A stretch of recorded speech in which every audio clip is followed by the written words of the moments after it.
첫 번째는 IST, ESTJ 요 유형이요. 실제로 많아요, 좀. 좀 많이 바뀌었죠. 예전에 90년대는 ISTJ가 굉장히 많았고요. 요즘은 ESTJ인 사람들도 많이 나오거든요. 오늘 MBTI를 위주로 얘기하는 게 아니라 슈퍼리치가 되는 사람은 어떤 맞아요. 사람일까에 좀 더 초점을 맞춘다고 봤을 때 우리나라에서 슈퍼리치가 어떤 사회생활을 하는가를 배우자. 이게 제일 나은 의미일 것 같아요. 왜냐하면 MBTI가 좀 자주 바뀌어요.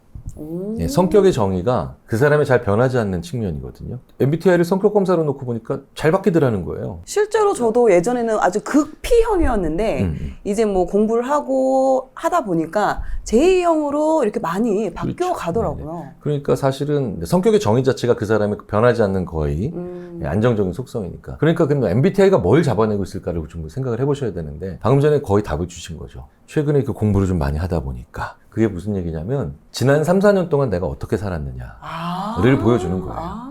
만약에 우리나라에서 지금 이제 샘플 사이즈가 이렇게 충분하지 않을 수도 있지만 만약에 이게 사실이라고 치자고요. MBTI 결과 ESTJ와 ISTJ를 합치니까 50%가 훌쩍 넘더라. 그러면 그런 사람이 슈퍼리치가 되는 거야 라고 생각하시는 게 아니라 그러니까 그 유형처럼 사고하고 행동하는 습관을 가지자. 네, 이게 제일 좋은 생각이에요. 왜냐하면 신입사원들한테 MBTI 검사를 하면 I가 많이 나와요. 왜냐면 I가 이런 문항 위주로 돼 있거든요. 남의 말을 잘 듣는가. 신입사원이 남의 말 안 들으면 어떡할 거예요. 그쵸? 근데 이제 뭐 전무님들 이상 고급 임원분들한테 MBTI 하면 E가 다 나와요. 왜냐면 이런 문항들이 있거든요. 나는 주도적으로 얘기를 해야 된다.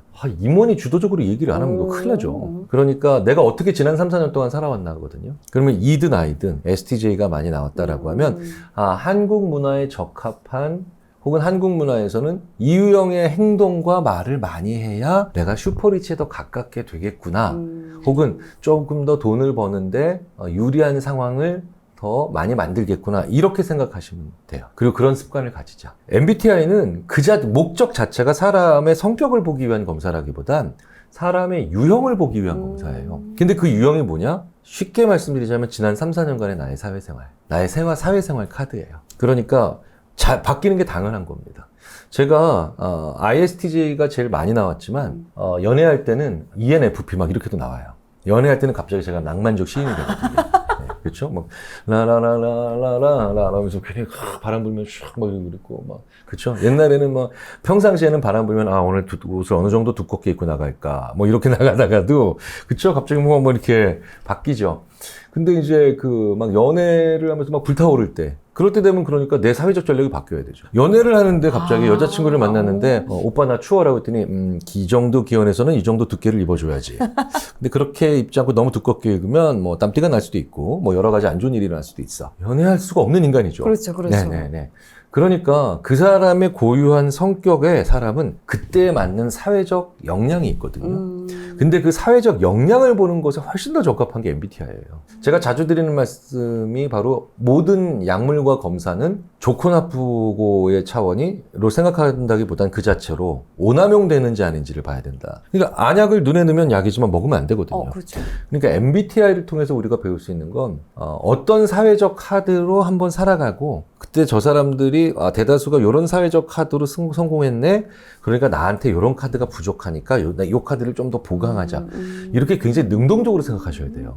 근데 제목이 슈퍼리치는 어떤 성격일까 하시면 될 사람 안 될 사람이 그냥 나눠지는 거잖아요. 그렇죠. 둘 다 속상할 것 같아요. 여기에 포함 안 되는 분들도 속상하고 포함되는 저도 포함되지만 그쵸. 지금 결과가 그렇지 않은 경우도 속상하고 또 여기에 너무 의미를 부여하는 것도 그럼요. 그냥 어떻게 좀 재미 요소 그리고 이런 성향이 좀 더 부자가 될 확률이 높으니까 바꿔가는 것도 괜찮겠다. 이 정도만. 핵심은 그겁니다. 뭐 여기 보면은 ESTJ는 현실적이고 추진력이 있다고 평가받는데 부자의 특징으로 실행력을 언급한다. 자, 그러면 이건 성격이 아니란 말이에요. 현실적인 것, 그 다음에 추진력, 이런 실행력 같은 경우는 결과변인이에요. 그러니까 MBTI 자체가 결과변인을 얘기해 주는 거기 때문에 성격은 이름은 붙인 건 I, E를 붙여요. 외향, 내향. 근데 생각해 보세요.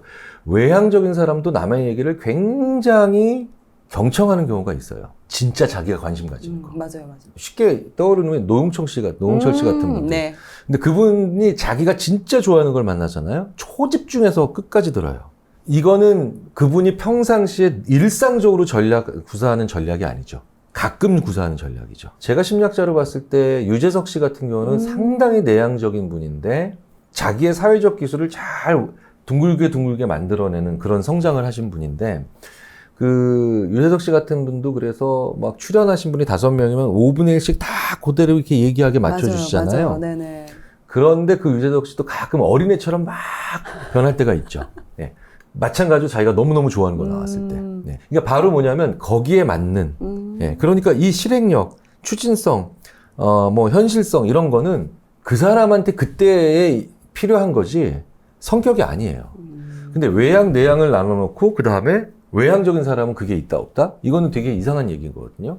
아주 사이코패스적이거나 소시오패스적인 아주 특징적으로 타고난 아주 기형적인 성격의 사람이 아닌 이상은 모집단의 분포를 생각하면 ISTJ, ESTJ가 원래 많기 때문에 이렇게 많이 나오는 경향이 있고 두 번째로는 특징적인 부자들이나 리치를 좀 다른 방식으로 똑같이 돈을 사용해도 다른 방식으로 규정을 하잖아요. 그럼 예를 들어서 금융, 부동산, 주식, 그 외에 다른 원천 기술 이런 식으로 돈으로 나중에 유용할 수 있지만 각자 다른 도메인에서는 또 다 달라지는 게 오히려 정상이죠. 아, 또 분야가 어디냐에 따라서도 그럼요. 이게 또 차지하는 그 유형이 또 달라질 수도 네. 있겠다는 게다가 말씀이시죠? 문화가 달라지면서도 달라지거든요. 그러니까 무슨 얘기냐면 성격에 우호성이라는 게 있어요. 미국이나 아니면 유럽 같은 데서는 부자들이 어그리어블리스가 상당히 낮아요. 우호성이 낮아. 상당히 낮아요. 근데 우리나라는 그렇게까지 낮진 않아요. 하지만 양쪽 모두 우리 생각보다는 낮아요. 이 얘기는 뭐냐면 부자들은 모든 사람과 잘 지내려고 하는 그런 비합리적 신념을 가지고 있지 않다. 근데 그 신념을 버릴 때 오히려 실행력이 결과적으로 생기는 거고 아니면 뭐 예를 들어 현실성이 생기는 거지. 제가 늘 말씀드리고 싶은 건 항상 결과 변인을 원인인 것처럼 생각하지 말자. 예, 근데 우리가 아는 대부분 맛깔스러운 혹은 흥미로운 기사들은 대부분 결과 변인이에요. 결과는 내가 바꿀 수 없죠. 근데 원인은 얼마든지 바꿀 수 있거든요. 만약에 이 ESTJ, ISTJ가 진짜 만약에 맞는 거다라고 쳐도 그러면 그 행동을 조금씩 하자. 조금씩. 그렇죠. 예, 되는 것부터. 이게 제일 좋은 생각입니다. 맞아. 조금이라도 지금 내가 가지고 있는 유형에서 나은 결과를 낼 수 있는 그런 게 있다면은 조금씩 배워서 하나씩 나아가면은 도움이 되는 게 그렇죠. 좋을 것 같습니다. 투자는 또 심리전이다 이런 말도 저희가 또 많이 듣게 되거든요. 뭐 예를 들면 뭐 호황일 때 팔고 불황일 때 사야 된다. 요거 모두가 알고 있어요. 정작 현실에서는 제가 이걸 행동으로 옮기기가 어렵다 보니까 이게 결과로도 좀 잘 안 나타나는 부분이 있는데 이것도 어떻게 보면 좀 심리랑 연관이 돼 있는 것 같잖아요. 그것도 원칙과 개별 행동을 너무 동일시하는 과정에서 나오는 어려움인 것 같은데, 근데 원칙이라고 하는 건 세부적인 규칙들을 묶고 있는 거대한 하나의 통합된 체계지 그날의 실행 원리, 실행 규칙은 아니라는 거예요. 예를 들어서 항상 조직을 수평적으로 운영하자라는 원칙을 가지고 있는 CEO가 있다고 쳤을 때 1년 365일 그 수평성을 계속 유지한다고 다 계급장 띄고 대화를 하잖아요. 그러면 조직이 죽도 밥도 안 되죠. 그럴 것 같아요. 예, 그러니까 내가 가야 되는 곳은 저쪽이지만 이렇게 가야 될 때도 있고 이렇게 가야 될 때도 있고 이렇게 가야 될 때도 있고 오히려 심지어는 반대 방향으로 가야 될 때도 있죠. 그래서 우리가 등산할 때 내가 가야 될 곳을 너무 열심히 쳐다보면서 가게 되면은 오히려 길을 잃어버리기가 쉽다고 얘기하는 이유가 이렇게 계속 가야 되는데 이렇게 가야 될 때가 있고 이렇게 가야 될 때를 우리가 그게 더 나은 길인데 모르고 갈 때가 있잖아요. 투자의 원칙에서 그런데 결국은 이렇게 가든 이거를 다 합치면 결국은 저렇게 가게 만드는, 저쪽으로 가게 만드는 걸, 그 심리학에서도 그렇고, 많은 분들이 알고 계시는데, 그 단어를. 루틴이에요. 루틴. 네. 근데 그 루틴을 실행하는 분이 놀라울 정도로 적죠. 근데 저는 그래서 가끔 저의 루틴이라고 하는 건, 저는 기업 강연을 많이 하니까, 기업에 가서 강연을 하고 나면 그 기업 주식을 산다. 근데 1년에 제가 기업 강연 2번만 하면 그건 루틴이 아니죠. 그건 원칙이죠. 기업 강연을 100번을 하고 기업 세미나를 200번을 하고 그 다음에 기업 자문을 뭐 300번을 한다. 그럼 600번을 그 기업을 가잖아요. 600번 기업을 갔는데 300개의 기업을 간다고요. 그럼 그 중에 갔더니 정말 문제가 있는 분들이 앉아있는 기업이다. 그게 한 5% 정도 돼요. 그러면은 그 기업을 뺀 나머지 95%는 그날 10,000원이라도 20,000원이라도 사요, 주식을. 그럼 예를 들어서 제가 삼성전자 같은 경우는 첫 회의를 2006년에 갔다고요. 그날 이제 2주를 사. 뭐 10만 원어치든 5만 원어치든 사요. 그 루틴을 만들면 제가 삼성전자에 지금까지 강의하고 자문하고 회의 간 게 100번이 넘겠죠. 그러니까 저는 100번 넘게 사는 거죠, 루틴으로. 저한테 맞는 건 그거예요. 그럼 그 루틴이 16년 쌓였으니까 저도 이제 거액까지는 아니지만 여기서 어느 궁금한 정도. 게 그러면 네. 그렇게 루틴으로 가신 데에 대해서는 이제 주식을 이제 사 모으신 거잖아요. 네. 결과가 어떻게? 나쁘지 않죠. 애널리스트들이 가끔 보면 야, 너는 꾸준히 그래도 1년에 10%가 나온다. 많이 나오면 15, 그 정도면 굉장히 좋은 거거든요. 그렇죠, 그렇죠. 꾸준히 그것도 매년. 네. 근데 더 중요한 건 뭐냐면 내 루틴을 만들어야 되죠. 남의 루틴 가지고 해봐야 소용도 없어요. 실제로 저는 제 주위에 비 오는 날마다 주식 5개, 뭐 20만 원, 30만 원씩 주식을 사는 분이 계세요. 오전에.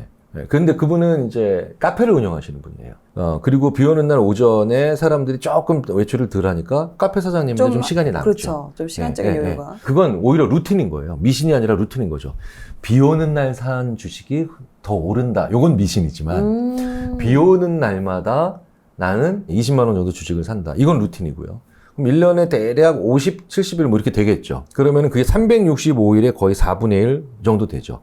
그럼 그렇게 찌르고 들어가면 랜덤하게 찌고 들어가는 거니까 소위 말하는 예측할 수 없음에서 우리는 우연한 일들을 만들어내지만 필연성을 부여해버리는 일들이 되게 되거든요. 그러니까 루틴이 그래서 무서운 겁니다.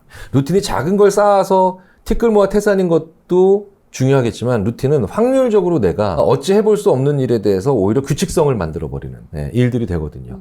그러니까 이쪽도 랜덤하고 이쪽도 랜덤하고 이쪽도 무선적인데 이쪽도 무선적이야. 그러면 유일한 거는 루틴을 만들어서 여러 번 치고 들어가는 것밖에 방법이 없는 거죠. 부동산도 좀 적용을 시켜보자면 뭐 일주일에 한 번씩 아니면 뭐 토요일마다 뭐 관심 지역으로 뭐 현장 조사를 간다. 뭐 아니면 뭐 수요일마다 내가 관심 있는 단지들의 시세를 네이버 보고 매일 한 10개씩 체크한다. 뭐 이런 식으로도 그렇죠, 활용을 해볼 수가 있겠네요. 그럼 투자를 좀 잘하고 좀 성공하기 위해서는 오히려 심리보다는 내가 매일매일 해나가는 그런 루틴이 더 중요하다라고 보시는 거예요. 그렇죠. 그러니까 그 루틴을 만들어내는 심리. 투자를 하는 심리라고 이렇게 크게 보지 말고 나의 심리에 맞는 루틴. 그 루틴을 위한 심리를 찾는 게 더 낫거든요. 왜냐하면 사람마다 꽂히는 게 있어요. 그러니까 무슨 얘기냐면 어떤 사람은 유난히 이런 소리에 민감하고 어떤 사람은 유난히 이런 걸 무서워하고 어떤 사람은 유난히 이런 거. 이게 사실은 유전적으로 타고나는 겁니다. 그러니까 이게 제가 그런 얘기 많이 해요. 포비아, 공포. 타고나는 공포들이 있어요. 귀뚜라미 공포증 가지고 계신 분도 있고 환공포증 가지고 계신 분도 있어요. 네. 스티브 잡스 같은 사람은 동그라미를 못 봐요. 사람마다 자기가 가지고 있는 공포들이 있어요. 이게 어떻게 만들어지는가는 여전히 저희도 연구하고 있거든요. 근데 그 중에 하나 꽤 근거 있는 이론이 뭐냐면 아직도 검증돼야 되지만 그냥 30만 년 전부터 타고난 거야. 그분의 조상님들부터 유난히 그것이 있을 때마다 굉장히 안 좋은 일이 있거나 위험에 빠져서 그 포비아, 그 공포를 그냥 유전적으로 박아 넣은 거. 이것도 굉장히 꽤 그럴듯한 이론이거든요. 또 하나가 뭐냐? 꽂히는 거. 공포와 꽂히는 거. 이 두 개는 타고난다는 거예요. 유난히 사람마다 꽂히는 루틴들이 있어요. 어떤 사람은 뭘 만지고 이걸 한다. 이런 루틴에 굉장히 그 루틴이 잘 만들어진 사람이 있고요. 어떤 사람은 뭔가 좀 먹고 난 다음에 이걸 한다라고 굉장히 루틴이 잘 만들어진 사람이 있고 뭘 하기 전에 뭘 하면 이게 딱 촉발이 잘 되는 루틴들이 있어요. 그러니까 저는 칼럼 쓰기 전에는 반드시 밥 먹는다. 여기서 밥은 진짜 밥. 빵도 아니고 떡볶이도 아니고 그냥 밥. 근데 밥 먹고 난 다음에 칼럼보다 더 정규적인 글인, 공식적인 글인 논문 잘 안 써져요. 왜 그럴까요? 아무 이유 없어요. 그게 타고나는 거예요. 왜 우리 에어캡슐 있잖아요. 뽁뽁이. 네네네. 뽁뽁이 소리 유난히 좋아하는 사람도 있어요. 뽁 터뜨리고 뭐 이런 사람. 저랑 같이 사시는 여자분인데 택배 기사님들한테 부탁해서 그거 한 2장만 갖고 오면 주말 내내 같이 놀 수 있어요. 사람마다 아무런 이유 없이 그렇게 꽂히는 게 있어요. 내가 해야 될 행동을 거기다 갖다 붙여야 돼요. 그 옆에 갖다 놔야 돼요. 네. 그럼 이럴 수 있겠네요. 내가 뭔가 평소에 해야 되긴 하지만 하기 싫은 일들이 있잖아요. 근데 그런 경우에 내가 좋아하는 거를 요걸 하면 이걸 한다 이런 식으로 그렇죠. 묶어서 시도해보는 것도 하나의 방법일 수 있겠네요. 그거를 이제 로버트 치알디니 같은 이제 그런 아주 유명한 심리학자들은 if, then, when. 언제, 만약에, 뭐뭐 하면 그 다음에 이걸 한다. 그 앞에 요소가 있어야 루틴이 만들어진다. 습관이 만들어진다고 얘기를 하는 건데 그 언제 무엇을 하고 난 다음인데 그게 내가 좋아하는 아주 꽂히는 거다라고 하면 무조건 돼요. 아까 방금 전에 그 에어캡슐 터뜨리는 걸 좋아하는 사람이 뽁뽁이 10개 터뜨리고 난 다음에 영어 단어 10개 외우기. 이러면 확률이 다시 또 올라가는 거예요. 무언가를 투자를 할 때 루틴으로 하는 걸 많이 얘기하시잖아요. 전문가들이 많이 얘기하시는데 그 루틴을 만들기 어렵다. 특히 그 루틴이 그런데 투자에 관련된 거다. 왜? 투자에는 항상 리스크, 소위 말하는 예측 불가능성이 있잖아요. 그러니까 더더욱 그러니까 그때마다 머뭇거리게 되고 그 머뭇거림은 사실은 결과에 대한 안 좋은 생각이 만들어내는 머뭇거림인데 루틴으로 하는 그 작은 것들은 얼마든지 할 수 있는 것인데 안 돼? 그게 되게 웃긴 거죠. 안 좋은 결과, 크게 안 좋은 결과에 대한 걱정이 리스크에 대한 거부감인데 그 거부감은 지금 하는 작은 행동을 오히려 못하게 만드는 이유가 돼버리니까 그걸 끊어내려면 여기다가 쾌감을 하나 갖다 넣어야 돼요. 내가 좋아하는 행동, 작은 거, 꽂힌 거 하나. 지금 루틴에 대해서도 이제 말씀을 또 해주셨는데 또 그와 또 연관지어서 또 투자의 기준이나 이런 또 철학도 또 중요하다는 말씀을 또 해주신 게 또 제가 또 본 기억이 있는데 네. 그거에 대해서도 말씀해 주십시오. 그 루틴이 어느 정도 쌓여야 기준이 생기는 거지. 그것 하나 없이 그냥 기준을 만든다는 건 그건 기준이 아니라 그냥 캐치프레이즈에 걸린 거죠. 이게 루틴을 쌓다 보면 작은 사례들이 쌓이다 보니까 요때는 아니네. 그래도 이런 게 있어요. 요때 내가 이거다 싶은 건 요럴 때 요거다 싶은 건 절대 믿으면 안 되는 내 감정이네. 이런 게 생겨요. 그 정도가 기준. 아니면 그건 남의 가이드라인이죠. 근데 남의 가이드라인은 뭐 보시면 뭐 엄청나게 넘쳐나잖아요. 많죠. 네. 그 중에 우리가 그때 그냥 얻어 걸리는 거에 또 그 기준에 쫓아가다가 또 낭패 보는 경우가 많잖아요. 그 기준이 만들어지면 또 그 다음에 그 기준대로 또 하다가 보면 또 뭐가 생깁니까? 이 기준은 버려야 되겠구나. 혹은 이 기준은 사실은 저 기준에 포함되고 있는 건데 내가 별개로 봤네. 생기겠죠. 그게 왜 생기겠습니까? 내가 맞는지 틀리는지 스스로 검증이 가능하니까. 그 과정을 가설 검증 과정이라 그래요. 그리고 그 가설 검증 과정에 들어가면은 보통 저희들이 이렇게 표현합니다. 그 사람은 자기의 이론이 생겼다. 그러면 그 이론이 생긴 사람들은 그게 고집이 아니에요. 왜냐하면 자기 이론이 생긴 사람들은 그 현상에 대해서 자기 방식으로 정의가 되거든요. 그래서 만약에 예를 들어서 대학에 대한 자기 이론이 있는 교수들을 만나면 이상한 아집이 없어요. 오히려 굉장히 깔끔한 명제가 나오는데 토론이 돼요. 제가 대학에 대한 제 정의가 보편적 교육, 특수한 연구. 보편적 교육은 누구나 언제나 입학이 가능해야 되고 특수한 연구는 어디에서도 안 하는 연구를 해야 돼요. 그러면 다른 사람이 그러죠. 그래. 그러니까 19살 때만 들어가는 대학이 오히려 이상한 거고 어디서나 하는 연구를 굳이 대학에서 또 하는 것도 이상한 거네. 근데 저는 이런 말을 하면 제 얘기를 듣고 제 이론이 만들어낸 제 정의를 듣고 다른 교수가 와서 근데 내가 생각하는 대학은 이거다? 그 뭔데요 교수님의 대학의 정의는? 24시간 불 꺼져 있지 않은 술 안 마시는 곳. 진짜 이렇게 재밌게 얘기했으면 됐어요. 네, 그리고 대학에서 술 먹는 건 전혀 안 된다. 뭐 그런 의미도 있겠지만 사실은 24시간 돌아가야 된다는 시스템이죠. 그럼 제 정의랑 합쳐지죠. 똑같이 투자 얘기를 하는데 느는 사람들이 있어요. 그게 바로 뭐냐? 자기 이론이 있는 사람들. 그러니까 자기 이론이 있는 사람들은 현상에 대한 정의가 함축적으로 내려지니까 남의 함축적 정의와 합쳐지면서 느는 거예요. 그럼 그런 사람들이 궁극적으로 뭘 가지게 되느냐? 어느 정도 더 시간이 지나면 철학을 가지게 되죠. 루틴, 기준, 이론, 철학 이렇게 성장하는 거예요. 물론 남의 철학을 보는 건 좋죠. 보는 건 좋은데 그걸 받아들여서 루틴도 없는 사람이 남이 30년 만들어 놓은 철학을 보고 나도 저렇게 철학 있는 사람이 돼야 되지라고 했는데 그게 아니라 그걸 싹 카피해가지고 마치 이렇게 얘기하면 그게 맞을 수도 없고 내 여건에 그 다음에 내 것이 되지도 않죠. 그러니까 딱 이런 분들이 촥 버려. 그러놓고 이제 얘기합니다. 책 읽어야 아무 소용없다고. 그러면 그 다음에 어떤 일이 벌어지는지 아세요? 더 매력적이고 자극적인 하지만 그렇기 때문에 더 위험한 사람의 얘기를 더 듣게 돼 있죠. 그래서 이렇게 가시면 됩니다. 내가 투자를 한다는 건 한 사람의 철학자가 되기 위한 과정이다. 그러니까 소크라테스 거기 계세요. 플라톤 거기 계세요. 공자님 거기 계세요. 내가 이 투자를 하는데 지금은 내가 돈 때문에 하는 것 같지만 물론 나도 돈을 벌 겁니다. 하지만 나도 세상을 보는 행동을 하는 기준, 세상을 보는 이론, 그 다음에 세계에 대한 철학을 가지는 한 사람의 완성된 과정으로 저는 당신들은 돈을 못 벌었지만 난 돈도 벌면서 당신한테 가겠다. 이렇게 생각하면서 가는 게 저는 가장 바람직하지 않을까 싶어요.